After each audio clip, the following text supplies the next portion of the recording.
Hungarian prosecutors have dropped charges against Budapest Mayor Gergely Karacsony over his role in organising a pride march last year. The event took place in June 2025. Despite warnings of potential legal repercussions by Hungary's then Prime Minister Viktor Orban, whose government had passed a law banning public events involving the LGBTQ community. The Lebanese armed group Hezbollah has emphatically rejected the terms of a US-backed ceasefire between Israel and Lebanon. In a strongly worded statement, the Iran-backed group's leader Naim Qassem said negotiations had been futile and humiliating for Lebanon and rejected categorically by broad segments of the Lebanese people. Iran is heading to the World Cup while the country is at war with a host nation, a situation that is unique in the tournament's history. The United States-Israel war on Iran began on February 28, and there has been an uneasy ceasefire in place since April 8. But the uncertainty and occasional flare-up in hostilities means an end to the conflict is far from certain. Spies working for Chinese intelligence are using job search and recruitment websites, including LinkedIn, to lure Western workers into sharing sensitive information, according to a joint advisory by the FBI, the UK, Security Service MI5, and the governments of Australia, Canada and New Zealand. The advisory says Chinese spies pose as online recruiters and human resources firms who represent fake companies purportedly located outside of China and target people with the aim of obtaining non-public information that might benefit Beijing. Martinez, California, is about as far as you can get from Silicon Valley and still be in the San Francisco Bay Area.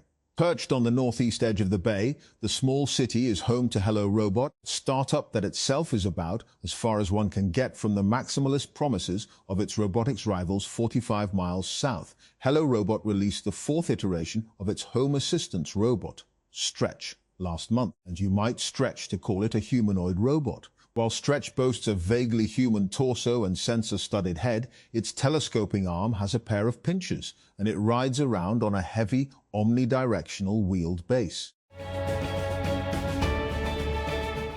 Corporate expense management platform Ramp on Thursday said it has raised $750 million at a valuation of 44 billion yenes, nearly tripling its valuation within just a year as investors scramble to grab a part of the fast-growing startup. The funding round was led by IconIQ GIC and Ontario Teachers Pension Plan and saw investments from a slate of new backers such as Goldman Sachs Alternatives, DE, Shaw & Co, Morgan Stanley Investment Management, Generation Investment Management, Insight Partners and Broadlight Capital.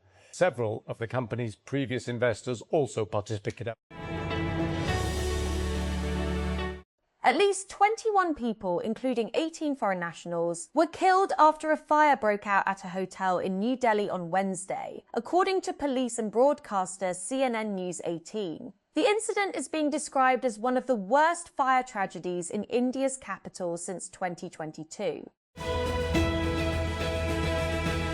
Khyber Pakhtunkhwa Chief Minister Sohail Afridi has directed the Education Department to begin work on a legal framework for the establishment of 72 Chief Minister model schools across the province. Chairing a meeting on the proposed initiative, the Chief Minister said the schools would be developed as modern educational institutions, equipped with trained faculty, updated teaching methods and contemporary facilities.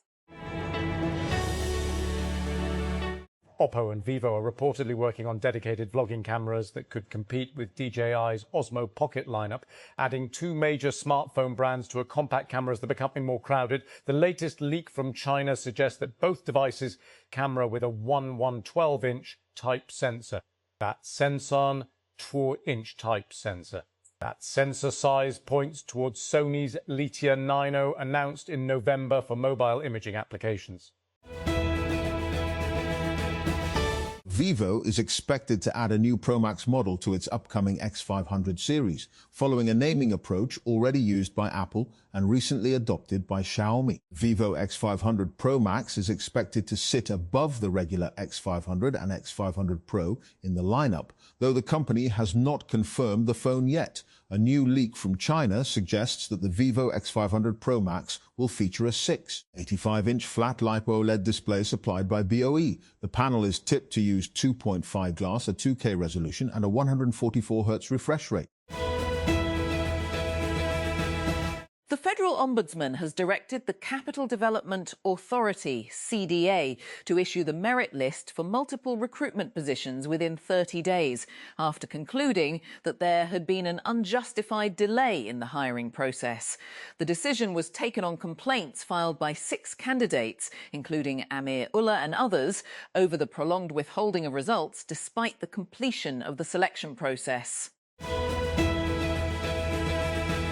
PPP Chairman Bilawal Bhutto Zardari on Thursday urged Gilgit-Baltistan voters to give his party a heavy mandate by securing a majority in order to safeguard the region's rights. Bilawal was addressing a rally in Giza amid a series of rallies across GB as the PPP and other political parties have over the past few days ramped up efforts to garner support ahead of the polls. Prime Minister Shehbaz Sharif on Thursday directed the launch of a pilot project for a proposed automated income tax collection system in Islamabad. The Prime Minister's office, PMO, said. In a statement, the PMO said that Prime Minister Shehbaz chaired a review meeting on ongoing reforms in the Federal Board of Revenue, FBR, attended by Finance Minister Mohammad Aurangzeb, State Minister for Finance Bilal Azhar Kayani and others.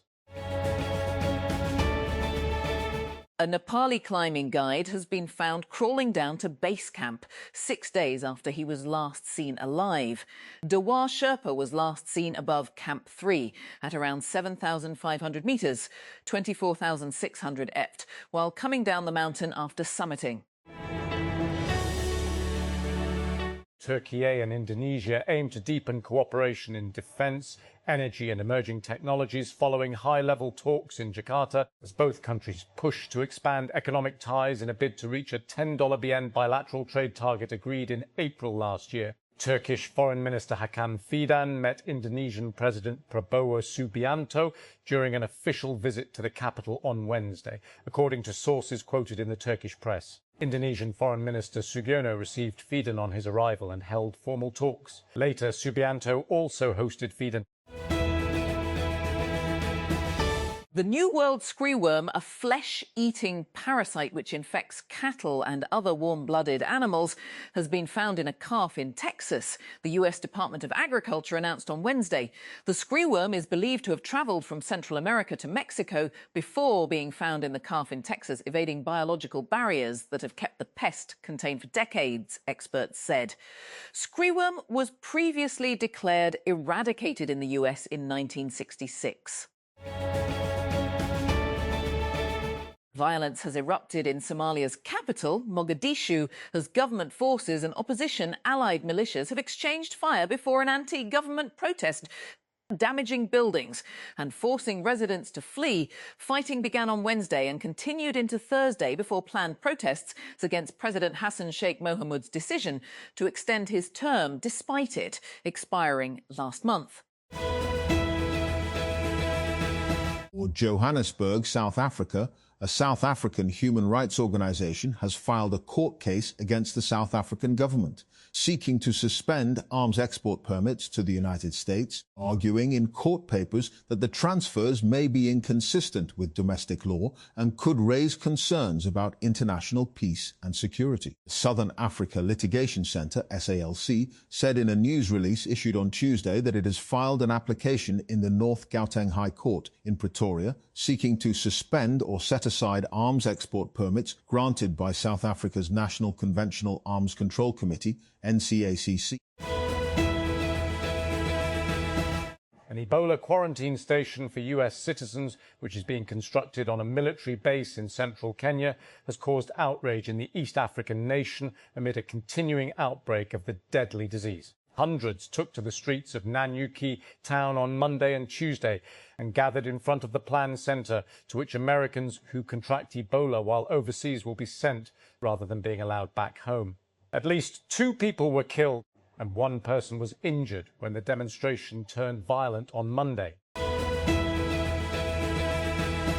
Apple on Thursday offered its annual update on the state of the App Store ecosystem ahead of its Worldwide Developers Conference, WWDC, that begins next week. The technology giant said that its App Store facilitated over $1. $4 trillion in developer billings and sales in 2025, a figure up from the $1.3 trillion it announced last year around this time. The figure, which includes all business taking place through apps on its platform, is meant to represent how the App Store creates financial opportunities for mobile developers that extend beyond sales from in-app purchases. It also helps to frame Apple's portion of this business, a commission on in-app purchases of digital goods, as a much smaller portion of the overall pie. The cable car service at Patriata has been temporarily suspended for around 1.5 months after Austrian experts recommended a safety upgrade.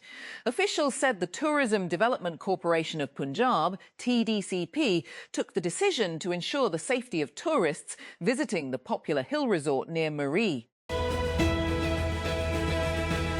Senate Standing Committee on Defence has backed plans by regional carrier Southair to expand operations to northern destinations, despite concerns raised by aviation authorities over the airline's original commitment to serve underserved areas in southern Pakistan. The issue came under discussion during a committee meeting where aviation officials argued that Southair had received expedited approvals after pledging to improve connectivity to remote southern regions.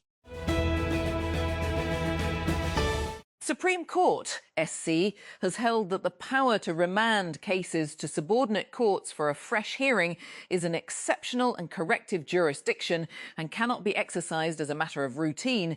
The court said appellate courts are duty-bound to decide disputes themselves when the record is complete, instead of sending litigants into prolonged litigation. IO Interactive's 007 First Light continues to show strong early commercial performance after a successful launch and positive critical reception. The James Bond game sold 1.5 million copies in its first 24 hours, making it the fastest-selling title in IO Interactive's history. The game also received strong early review scores, including an OpenCritic rating of 88 and a Metacritic score of 87.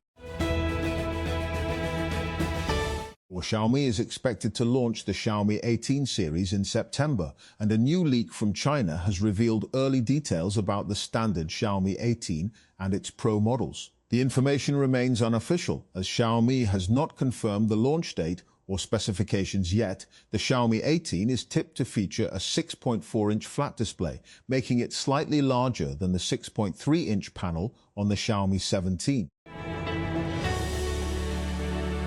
Far-right Israel Finance Minister Mr. Bezalel Smotrich has announced a major expansion of illegal settlements in the occupied West Bank as he pushes to annex more of the Palestinian territory.